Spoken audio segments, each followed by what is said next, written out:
Good morning, folks, and welcome to a beautiful post-Labor Day Canyon morning. I hope everybody had a great weekend out there. I spent most of it driving this Ferrari 812 SuperFast, and boy, is that a presumptuous name, but let me tell you, in many ways, this vehicle does live up to presumptuous names. I've had this thing for about 5 days now. Today is my last day with it. It makes me sad, but I have learned some things. So we are going to go for a lovely drive, but there's a lot of information here, and I don't want to have to try and remember it. So let me hear some quick facts, okay?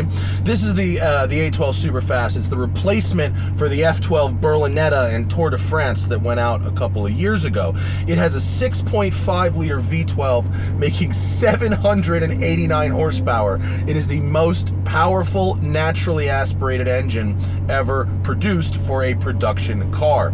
It is one of, if not the, great engines. It makes 530 pound-feet of torque at 7,000 RPM, and then peak horsepower is at 8,500. So your peak power band is incredibly narrow, but it makes so much power that you can really use a lot more outside the peaks. Ferrari says 0 to 60 in 2.9 seconds, which is probably traction limited given the front engine rear drive configuration, with a top speed of 211 miles an hour, aided by an active aero system in the rear diffuser that reduces drag at high speeds.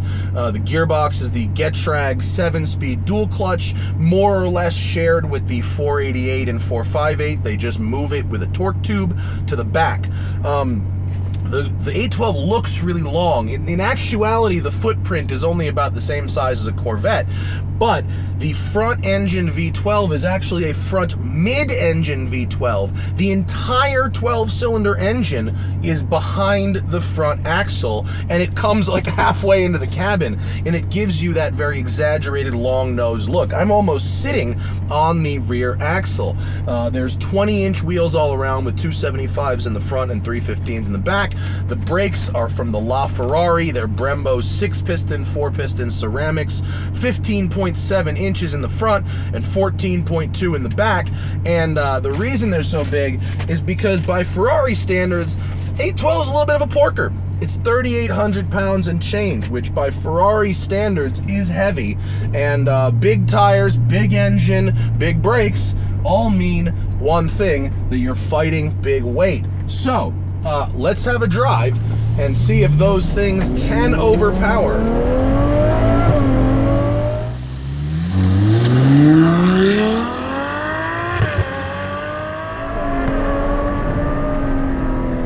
Ferrari only makes this car out of tradition. They know, the rest of us know, that at the top tier of performance in the exotic sports car game, mid-engine is really where it's at.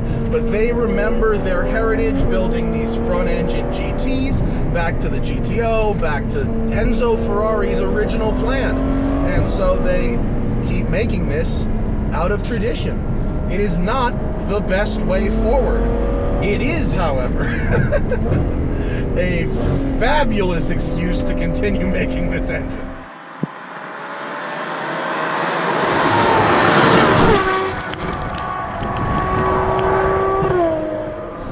Right now we're in race mode. This has the titanium exhaust tip. It's I don't think it improves the vehicle's performance at all, but it does help make it sound real crazy.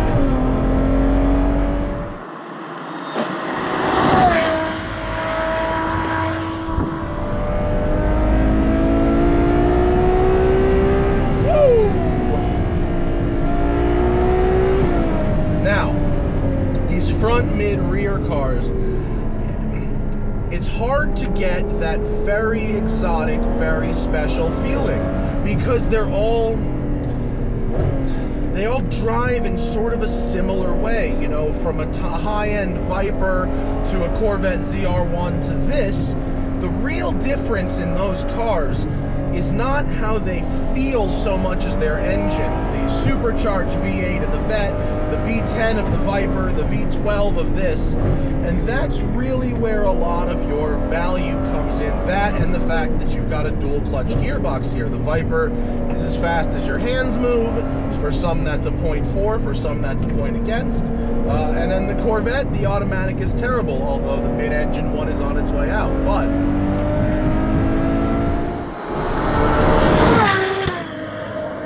both GM and Ferrari stuck with the front engine formula probably a few years past their prime, just because that's what the tradition is of their cars. Now let's hope that this tunnel here does not mean road work right now and we can get a little bit, just a little bit, 4,000 RPM.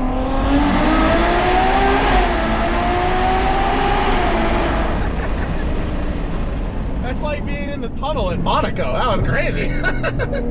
This engine is such a jewel. I mean, if I could build myself the perfect car, I'd have a Ferrari 488.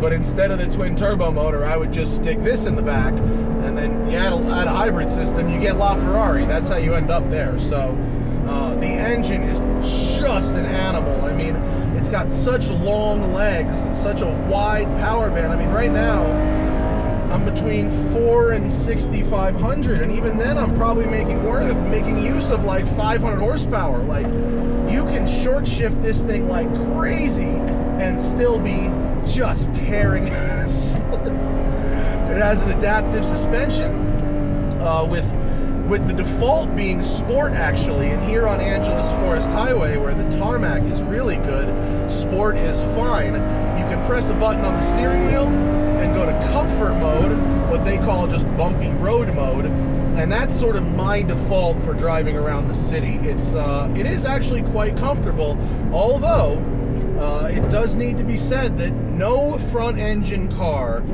will really ride as well as a well set up mid or rear engine car because of the geometries. But because it's front mid, this is about as good as you're going to find anywhere in a front engine formula. Crazy fast. The brake feel is really good.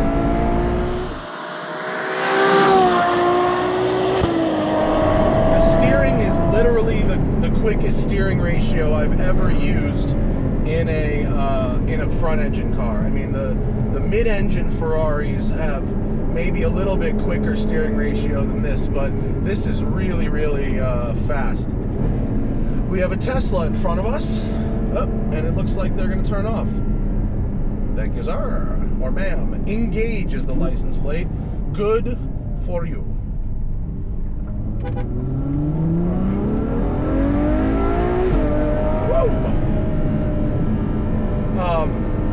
Yeah, the steering's really fast, the ratio's really short, and even to make like a 90-degree corner in the city, you just go 180 degrees with the wheel. You don't even have to actually take your hands off the wheel.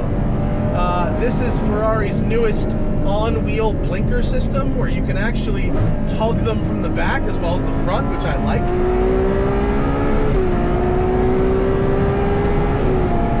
Jesus, that engine. That is just magnificent.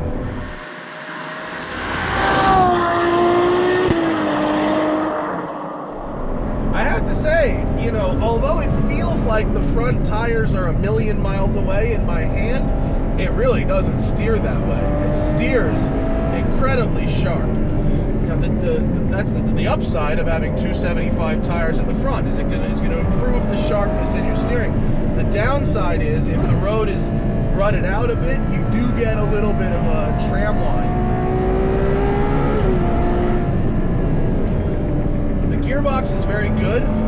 As I said in my 488 review, it's not like PDK. PDK is like having a personal robot that does exactly the same thing every time. This is like having a really, really skilled Italian artisan that does close enough to the same thing every time that you're like, oh, you're good at your job, but different enough that you're like, this has charm to it.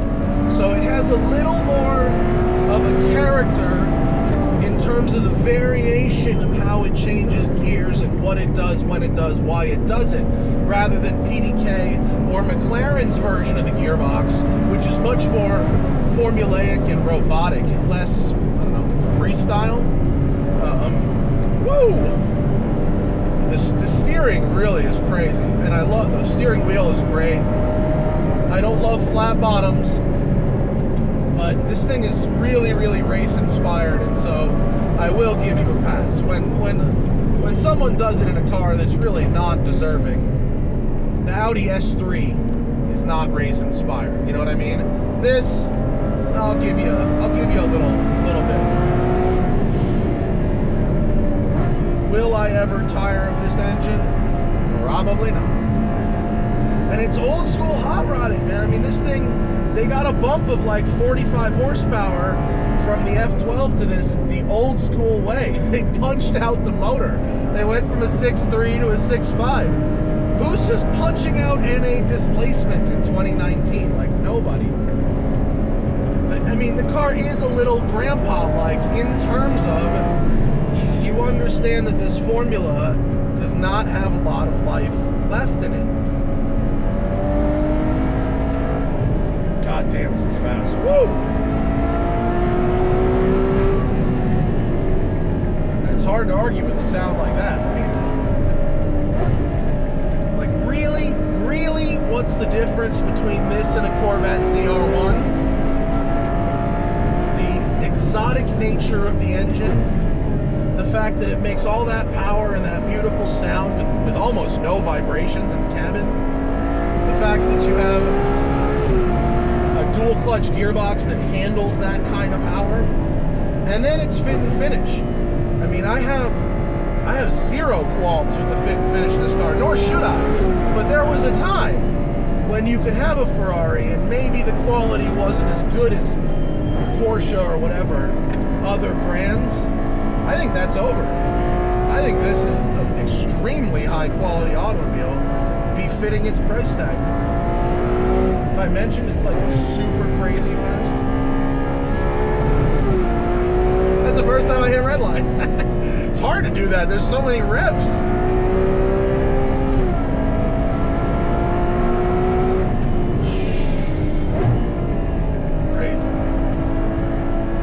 This has the optional carbon buckets, which are good unless you happen to have lower back problems like me, in which case there is a lack of lumbar and it sort of curves your spine in a way that's not really ideal. Fortunately, there's a comfort seat option. Woo! Gnarls.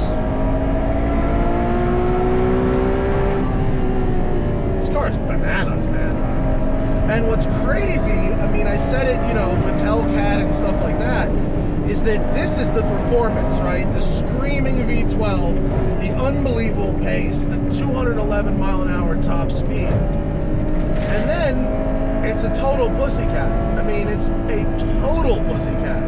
There's nothing about it in a traffic jam that's different from a regular car.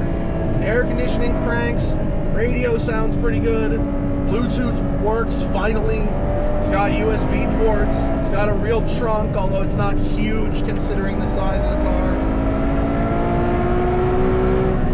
It's a totally normal car. You wouldn't buy one of these as a special weekend car, because that would almost be a disservice to it. It's like a normal car. It's a totally normal car when you want that, in terms of parking it, in terms of just ease of daily use. There's nothing weird about it.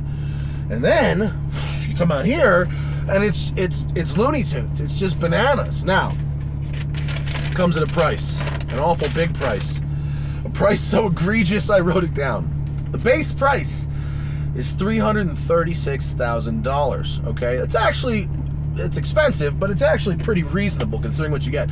This demonstrator has, and I'm not making this up, $137,500 in options. 2 of those options, it's about 15 options. 2 of those options might affect performance. Forged wheels, titanium exhaust tips. That's it. The rest of the options package, and again, we're talking Ferrari, we're talking options, and we're talking very complex shapes of carbon fiber, but some of the most egregious offenders before we get out of here. Alcantara interior carpet, $4,200. Carbon fiber under door cover, $10,000. Carbon fiber interior door panels, $7,500. Carbon fiber dashboard inserts, there's 1, 2, 3, 4, 5 of those. Well, I don't know what it was just beeping at, but that's $7,500. Front and rear parking cameras, $6,000. And then the riser, which is a manual ratchet that allows you to raise this seat, is $2,500. So there's more. Those are just the most egregious offenders. So you could buy a base 812, even an 812 with a couple of options, and a Ferrari 430 or a 599. You could buy a second pretty awesome Ferrari with the amount of options. So option your cars wisely. Do I know what it's like to be able to spend $500,000 on a daily driver Ferrari? No, I can't put myself in that mindset.